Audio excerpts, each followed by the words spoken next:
Welcome back to Star Wars Minute. It's the daily podcast where we analyze, scrutinize, and celebrate the Star Wars movies 1 minute at a time.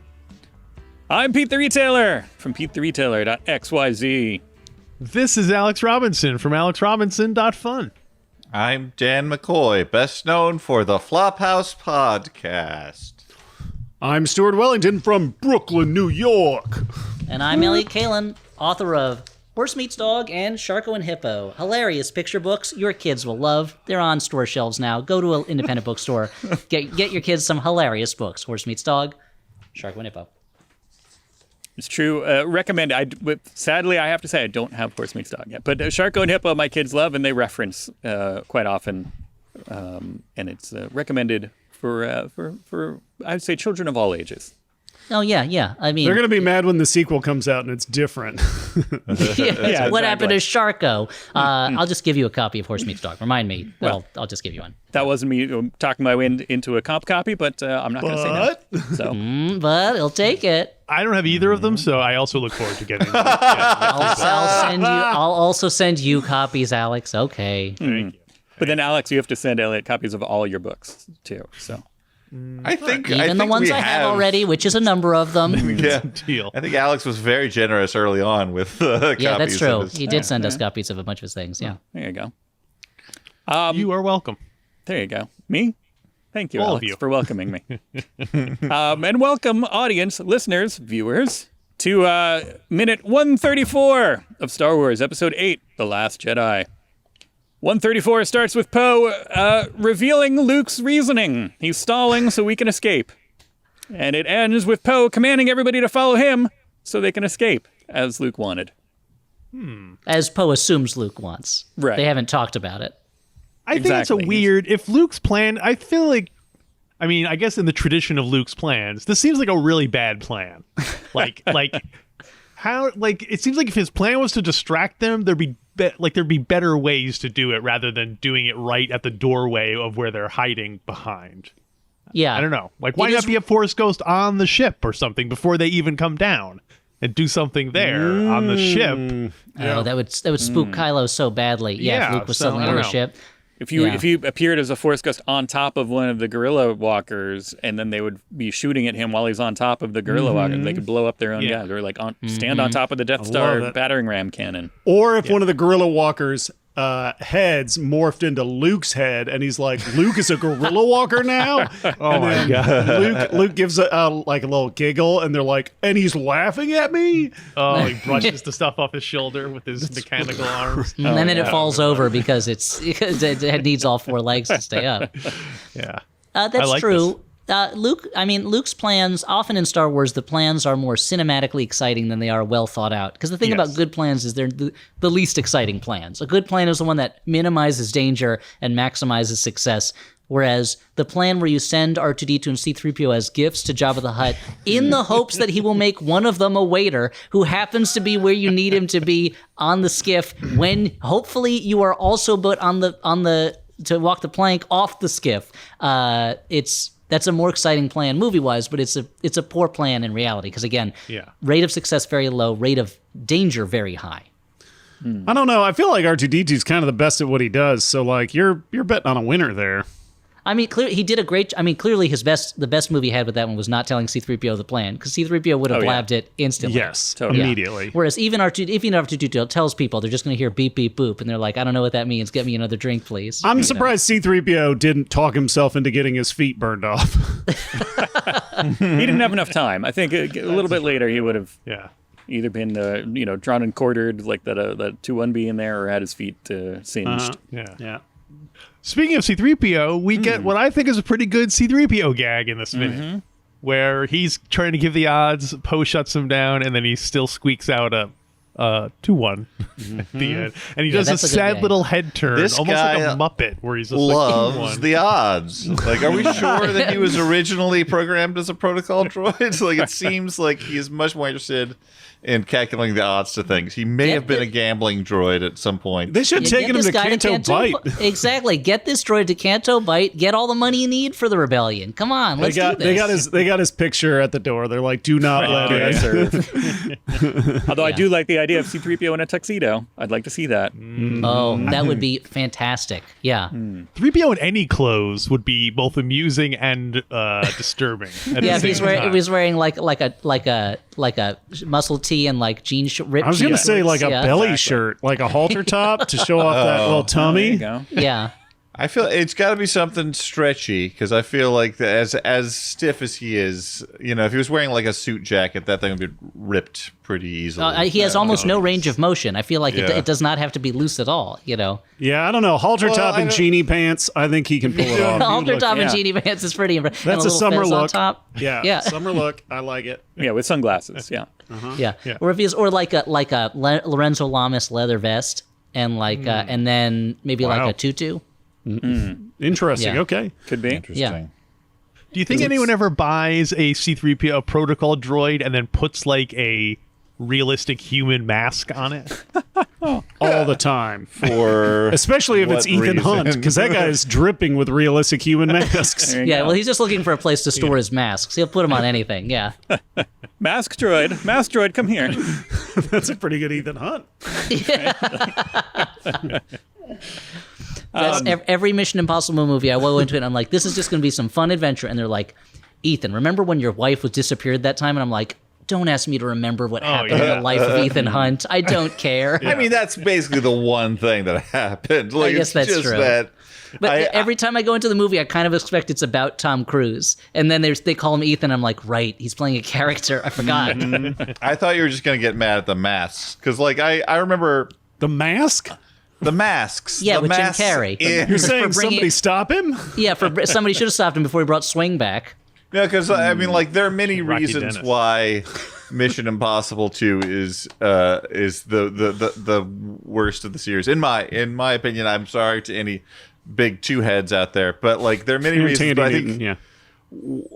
one of the Toon big D. ones, other than the fact that the middle like hour of it has basically nothing happening, is that they use the mask so much, and then I feel like they pulled back and they're like, okay, one mask per movie. Let's take it down. I mean, I don't know when one of the premises of the movie is that you can make these amazing masks, and you're dealing with the same director who made Face Off. You're gonna get masks in your movie. Like, Yeah. come on. Yeah, I mean, like, Darkman's watching it, he's like, man, more masks, please. If I could just make like that, I when- wouldn't have any when- problems.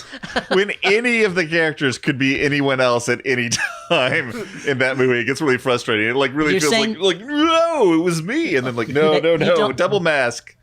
You don't want it to be the movie equivalent of the cartoon where the coyote and the sheepdog are fighting over the sheep, and they keep undressing to Exactly. reveal they're the other one until it ends with just a coyote holding a stick of dynamite, and you're like, how did that stick of dynamite walk around and put on all those costumes? And before you can ask any questions, boom.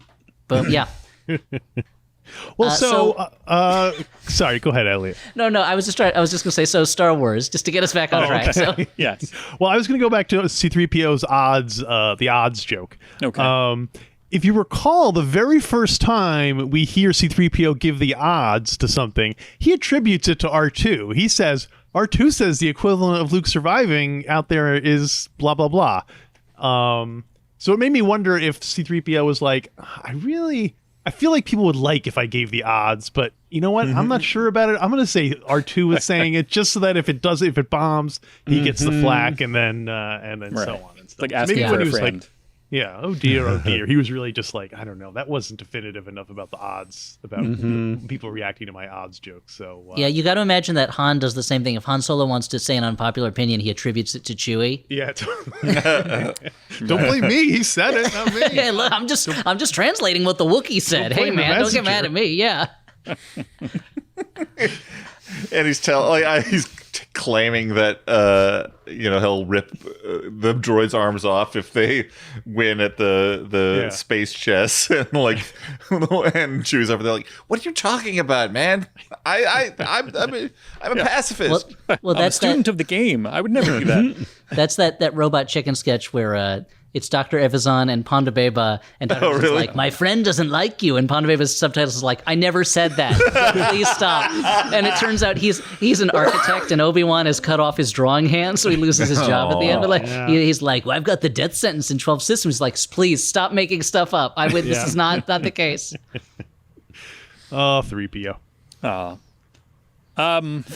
Maybe my favorite character in all of fiction, non-Spider-Man division. So Wow. he's a cranky droid who's always uptight about stuff and constantly complaining. I love the idea of it. In Pete's defense, 3PO really is at his best in the Disney movies during Rise of Skywalker. He gets his best things during Rise of Skywalker. He's great in that.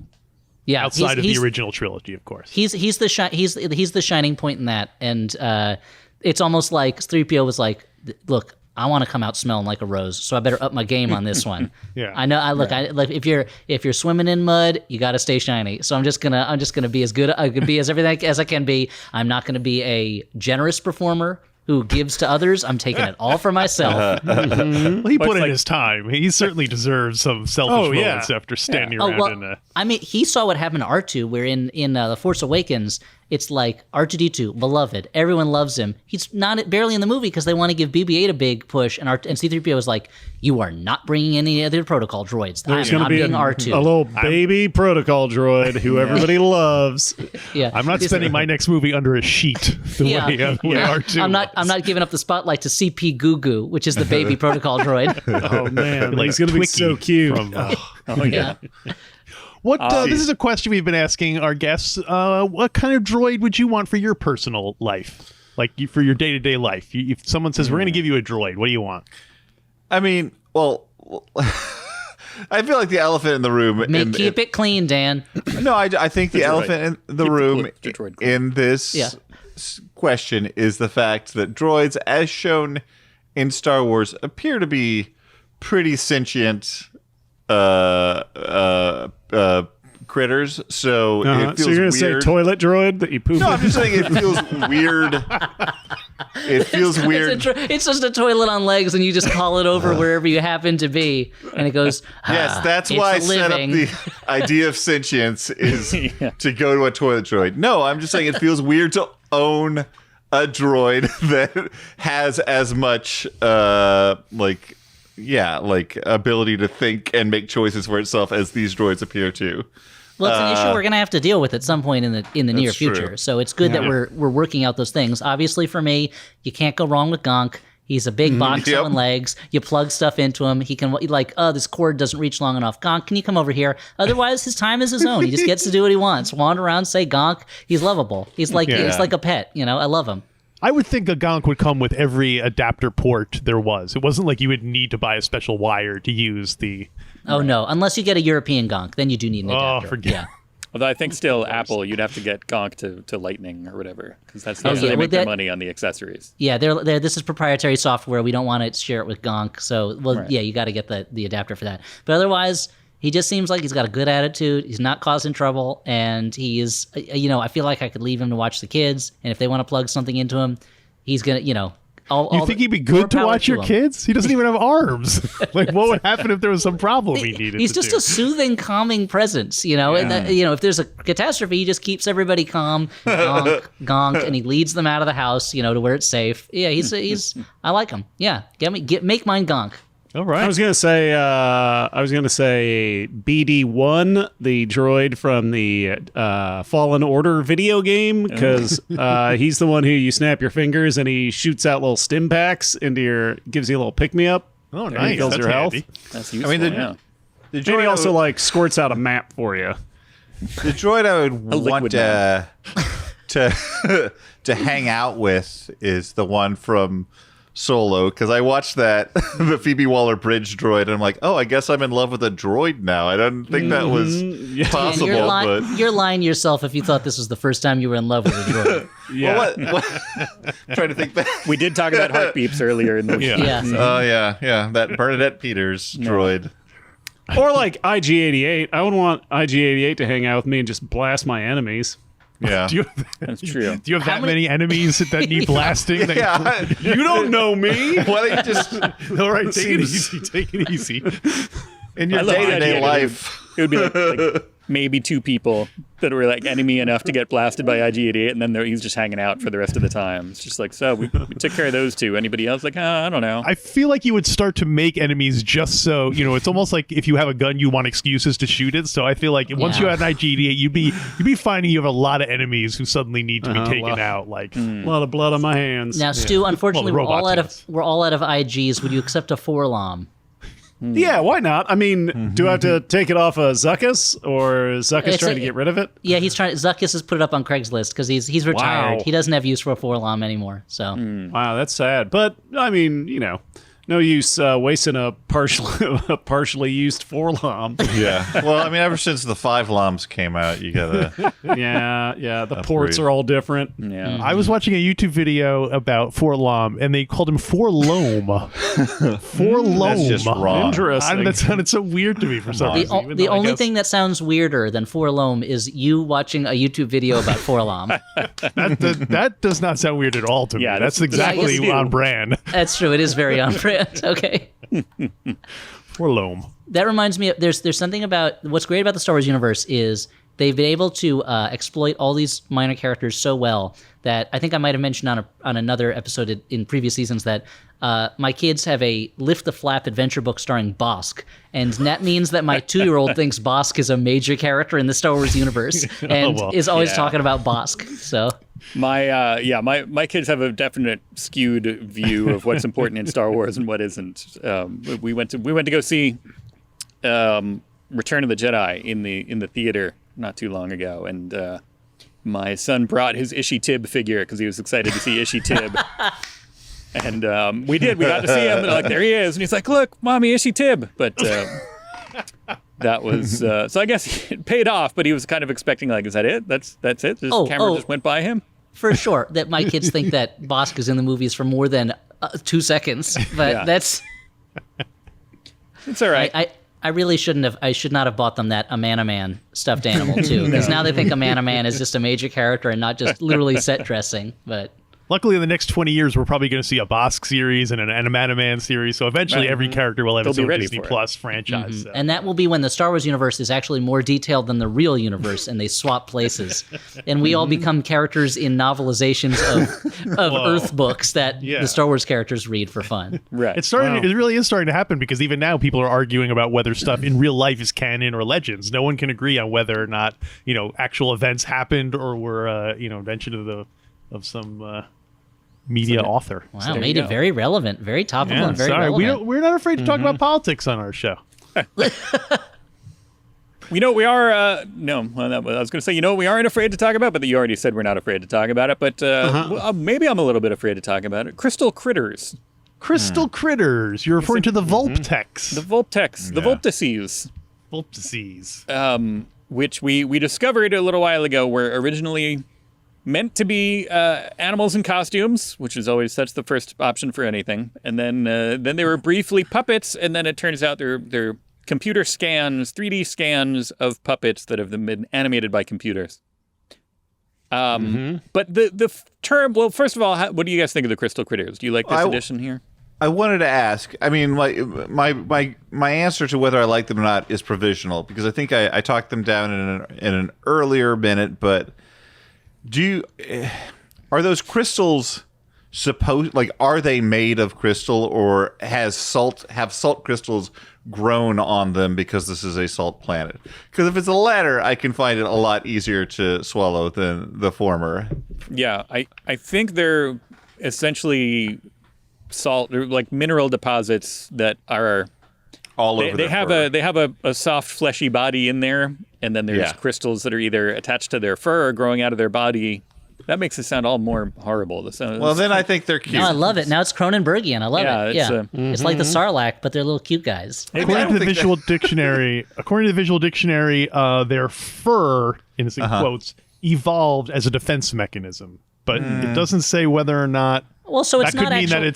That could mean that it's fur that collects salt and thus forms the crystal, or that so it's inconclusive. I would say they're not actually made of crystals, but much like pangolins have like these large scales that they've evolved as a protection over their skin. It's like fingernail material. more like that but than it looks is. but it looks crystally. I think that's if this was I mean, I love them either way. I don't mind if it's real crystals or not real crystals because it's Star Wars. Why not? But there's more than one way to life finds a way, as Professor Jeff Goldblum said. But That was his name. Yeah, but my guess is they're not like real crystals, but yeah, it's like an organic material that it mimics the qualities of a crystal, surely through the random, arbitrary nature of evolution, or maybe because they're camouflaging themselves in crystals. I don't know. It's a salt planet. The fact a planet covered in salt causes its own questions. That I think the Force did it. There you go. they're midichlorians. That's what it is. We don't know that the whole planet is covered in salt. Dan, This could be name just one like Star Wars salt planet. Flats. Name one Star Wars planet that has more than one environment. Name one. Yes, now you're ahead. One going into biome my planets. common objection of Star Wars planets. Although, wherever where like Naboo has multiple. You're right. Naboo has water and biomes. also grass. What do you call Yeah, them? that's true. I don't know. Biomes. Biomes. That's what I think Yeah. I was looking for. That's true. Naboo has 2 biomes, which is one more than every other That we've Star Wars seen. planet we've seen. That's true. Which Maybe is the other side of true. Tatooine is a rich wonderland of jungles and and tundras. Why doesn't everybody move? I don't know. And Jundras. It's like Jundras. it's a jungle tundra. Yeah. It's like jorts, but biomes. I think the crystal critters at first glance, I didn't love them because they don't seem that different from earthen Terran foxes, but I do kind of like them now the more that I see them and think about them, just because I like the idea of I love alien creatures. That just goes right off the bat without saying, you just have to say that. But also the idea of the alien creatures being involved in the plot rather than just being set dressing is something that I like in this moment. That it's not just a creature on the edge of the frame that eats something and then burps, which is also fantastic, but is often the Star Wars way, or something Everybody's that people gotta ride. Yeah. There's always a bigger fish, but that this is something that plays into the plot and not just as like a threat to be destroyed, or as just window dressing. But what do you guys think about them? The weak thing about them is they look like Pokemon characters. So that's I'm with you. Yeah. They're cute, and I'm impressed that they play into the plot. So, man, thumbs up across the board. But it's hard in a movie that's already given us, what are they, porgs? And, Hell yeah, we got porgs. and those milking creatures. Of course, you're going to get let down by the Vulpexes because they're not bonkers. You can't hope they're all boar gullets running around. Yeah, I for one am pleased that it's not a tentacle creature. So Yes, well, that's the weird thing. There's those, what are they, Rathtars in the last movie, and there was something about those that rubbed me the wrong way, and I couldn't quite figure it out. And I think it's that they look too much like the same alien you'll find on any pulp science fiction cover from the 1950s, just a big ball with tentacles coming out of it. There was nothing kind of unique about them, whereas even like the Dianoga is basically just tentacles, but it's got that weird eye that comes out and everything, and you don't see the And whole it's thing. hairy. And it's hairy, yeah. So I like these more than those. Those seem to me a little too textbook sci-fi alien creature. right. Whereas this is a different. I think last week Alex, you said they were like from off a Yes album cover or something like that. These look very kind of like Prog like, rock. Yeah, new sci-fi. Yeah. Or fantasy sci-fi alien worlds. What was that guy? Wayne Barlow. He was the guy who did a lot of those. Oh yeah, right? sure. Yeah. Oh, I mean, and you're talking my language because I have several Wayne Barlow books on my shelf right now. But that's this. It's something like in his book Expedition, kind of not as weird as the aliens in that, but something that looks like it evolved somewhere as opposed to like give me a big blob with tentacles on it. Now they're chasing them. Where did this come from? I don't care. It's a blob with a mouth on it. Just go for it. I don't understand Poe's rationale though that the foxes aren't around, therefore they must be going to an exit somewhere, as opposed to just hiding in a cave. It's totally dumb. It's everything. I mean, this movie is setting up that Poe is not good at thinking things through. The whole movie, he thinks there's some kind of conspiracy gets that lucky, yeah. he's just wrong about he's like, why didn't you tell me? And it's like, you're in the military. It's chain of command. Like the leaders don't have to tell the people under them every single classified thing that's going on. But then also he's like, Luke's doing this for a reason. To distract us. Is that really the only reason he's confronting his student that he has bad blood with? That he's been building up this for years? Okay, the foxes aren't here. these caves, they can't be that big, right? Which is the thing that has led to the deaths of probably more polar explorers than everything else is the thought. The caves can't be that big, right? So it is I think not, this is it's movie thinking rather than real life thinking. Yes, well, that's that's what I was about to say. I think this is fine movie logic. Like in the context of watching a film, I'm like, yeah, sure, why not? That's what happened. I guess because when you're in a movie, you know there must be a way for you to escape. So it's like you're playing a video game. Like they wouldn't put this in here unless it was somehow relevant to our escaping. We should click on a bunch of stuff in this room. Exactly. It's like a cartoon. You're like, which thing is drawn and not painted as a background? What's on a cell rather than... That's the boulder we need to move to get out of here. Yeah. Maybe it's one of those annoying levels where you can't activate the lock until you kill all the bad guys. Like, do I have to go out and there's do like that? one guy in the corner that Yeah. you thought you killed, and it's like life's super low. Yeah. Still hear the danger music. I don't know. There must be something going on. I mean, there's You're like, a I lot can't of save my game for some reason. I must still be in combat. yeah. There's a lot of moments in Star Wars movies where it makes sense if the characters know they're in a movie, because then they act like a character in a movie. So it's fine movie logic, but it is a little ridiculous to be.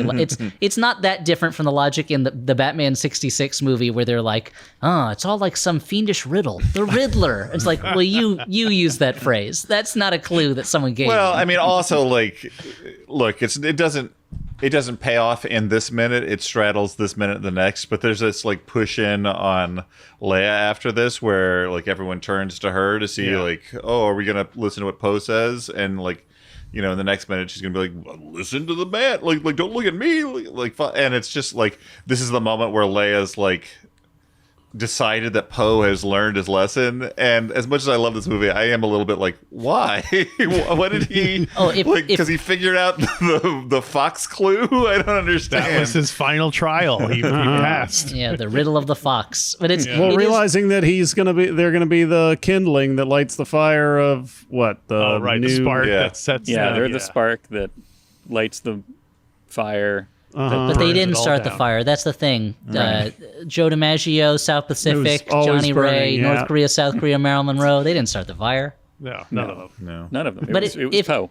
it is they should push in on Leia in the next minute. She should say, "Has Poe been right once today?" Well, Which would be more in keeping with Carrie Fisher, I think. She, I forgot what minute it was, but at some point, basically before Luke shows up, Leia essentially gives up. She's like, well, that was it. All right. And she just sits down, and I think she's still in just like, I don't care, whatever. We're dead. We gave up. Like, this is over. So you want If to you follow want to die in him? the back of the cave, sure. I'm going to die in the front of the cave. If you want to die in the back of the cave, you can do that. We're all going What to are you die in looking the at me cave. for? Follow him. Who cares? Like, sure, chase a fox. Hey, he's due. He's one of these things got to pay off.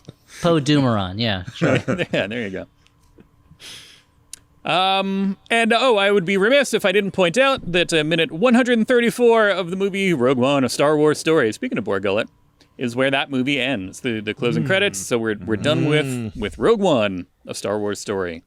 So we've knocked a few out. We're still a handful on the horizon, but several of them are gone. So This is something I've said many times about Star Wars, that the thing that first movie, for all that there are things about Empire that make it like a better better movie or whatever. That movie is so magical to me, partly because it is 2 hours long. And when that movie starts, you know nothing about it. And by the end of the movie, you are so invested in those characters and in the world that they're in. And it's astounding to me that the movies now that are playing in that same playbox that movie, that toy box, not playbox, no, it's just playbox, that are playing in the same toy box that first movie set up, are so long. They're so much longer. And it's interesting. It's just a funny thing to me that movies, it's just standard now. If you make a big movie like this, it has to be 2.5 hours long or close to. And that movie is so efficient in the way it does everything and creates this entire universe that has been going on for decades now in like about 2 hours, you know? Well, yes, but also like the magic trick it plays is like it does all that, but it takes its sweet time. like for a while, rush. you don't know what this story is going to be. It's just like, well, now I guess we're wandering around the desert for a while. And I mean, they don't introduce Luke until what? Yeah. 20 minutes in, like 15 minutes in. So it's just it's an amazingly well-made movie. And You think the movie's about these two robots, and It is. And it's yeah. Guess what? Spoiler The whole alert. saga's about these two women. Yes, you think the movie is about spaceships? You're right. Anyway, but it's just this amazing magic trick that movie pulls off that I think very, very few other movies have been able to do. And as much as I love this movie, which I do, I really enjoyed it. It's very much standing on the shoulders of that giant of a movie, in setting up the rules of this world and these characters. So the fact that this is minute 134 and we're still going, it's like as much as I'm enjoying it, like the first movie was like the same way that when I see new movies, I'm like, then when they used to make movies, they'd just make up stuff and they'd make a movie about it, and I didn't have to know about it going in. Sometimes I used to go see movies where I didn't already have decades of knowledge of the characters going into it. Well, somebody brought that up about somebody was complaining about that online about the previously mentioned Marvel's Eternals, where it's like, well, this doesn't tell me anything about their history, like in the trailer. Like, what am I supposed to know? I'm like, it's not supposed to tell you their whole story of the movie. It's a trailer. The movie is supposed to tell you the story of the movie. We're living in this weird phase where the trailer is treated almost as important as the movie, and so it's like the movie is the lost leader for the trailer. It's like the movie is the thing that you reluctantly go see after you've spent all your energy on the trailer. And the purpose of the trailer is just if you're asking the question of who are these characters, the trailer did its job. It wanted you to ask that question so that you would pay money to go see the movie. The idea that the trailer is supposed to lay out the movie for you so that when you see the movie, you go, yes, that just did fit the trailer. Good. It's excellent. This is a successful movie because it does what the trailer told me it would. It's a weird backwards world. Yeah, it's like the movie is an adaptation of the trailer. Yeah, finally the movie is expanding on the world that the trailer created. Yeah. You're like, I don't think so. It's the special edition of the trailer where they've added 2 hours of 2 hours of material to the 2 trailer. hours of deleted scenes. I would like to say off of that though, that I saw Black Widow this last Friday, which I enjoyed very much. But I was sitting in the theater seeing 5 blockbuster trailers on the big screen. And for the first time, I've been back since the pandemic, but this was the first time I'd been back to a big event movie where we're gonna put all of our big event trailers in front of it. Yeah, when I went to go see the Sparks Brothers, they did not play the big event movie trailers. Yeah, exactly. Yeah, and there was definitely a moment where I was sitting there with a big grin on my face, and then being like, oh yeah, I'm also watching a movie after this. I forgot I was here to see Black Widow. Not just eat popcorn and watch trailers and then go home. Exactly. Yeah. Along those lines, in modern movie making, I'm really shocked they didn't split Rise of Skywalker into 2 movies. Yeah, that's a surprise. I wonder. Milk another installment out of it, To be honest, the movie is thin enough as it is, but the thing with the Star Wars movies is that they came up with the release schedule before they came up with anything else about the movies. And so I think for every one of these movies, except maybe this one quite as much, they were rushing to get the movies done. And so it's I wonder if in another world they would have been like, oh, we've got so much story to tell, we'll split it in 2. But instead it was we have a date. The movie has to be finished by then. This is the only one that doesn't feel rushed, I would say. Yeah. Right. And that's ironic since the soundtrack is by Rush. That is ironic. Yeah. You would think that Also Alanis alive. Morissette. yeah, Alanis Morissette from the same country as Rush. But it's that's a good point because now they do that kind of stuff all the time. They're like, we got to break it in 2. This is 2. Maybe you can fit into 1 Harry Potter book, but it's got to be 2 movies. Yeah. Or maybe on the other hand, Kathleen Kennedy's like, you know what? This Star Wars has turned out to be such a pain in the ass. Let's just get it over with, and let's just move on to the TV shows and not talk anymore about Luke Skywalker. Speaking of breaking it into parts, I think we have enough to talk about for another minute. Can you guys come back for 1 more minute tomorrow? why One not? more minute. I was supposed to go to a wedding, but I'll blow it off. All right. Yeah. Weddings Yes. happen all the time. Star Wars is once in a lifetime. My cousin will get married again. Yeah, let's There do you it. go. Well, you listeners, viewers, if you're listening, why not view us at StarWarsMinute.com/YouTube. We've been putting the whole season up on YouTube. You can see the hats that we're wearing. Look at that. The sunglasses that we're wearing. Look at Stu. The tapestry behind Alex, which is no longer available in our store, but you can look at it. The globe behind Dan. Look at that. He's got the old-fashioned world globe. there Standard behind his globe. shoulder. Standard globe of the world. Yeah. That world, Canto Bite. There you go. It's a little round for me. I feel like it should be flat if you're going to have a thing of the globe. But You're projecting. So go check us out. Watch us there. Come back here tomorrow for a brand new Star Wars Minute. Star Wars Minute. Minute.